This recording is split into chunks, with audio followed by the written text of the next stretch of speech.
perang Sintua. Perang Sintua tu yo nak perkara nak wak ketahui kecil orang. Siapa Datuk Siam, siapa di belakang Tok Siam, siapa Tan Kalia yang punya monumen di negara orang, kok dia awak nado orang Sintua. Dan berapa pembantaian Jepang di Tok Siam, untungnya jembatan Goto Jepang mati. Tapi penembakan orang awak di Surabatu berbahaya pula.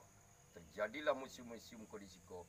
Seluruh generasi muda tidak kenal sejarah, yang sebenar sejarah akan sesat dirinya, akan sesat negara. Maka sinilah sejarah jangan diputarbalikkan. Maka generasi muda yang ada di Sintua mulai berkembang menggali sejarah kembali. Maka Sobernudin datang ke Sintua untuk tinggal karena negara ini enggak sembarangan. Jaga negara ini. Kau yo cadiak bernegari pemuda Sintua, pagalah Sintua, orang Sintua.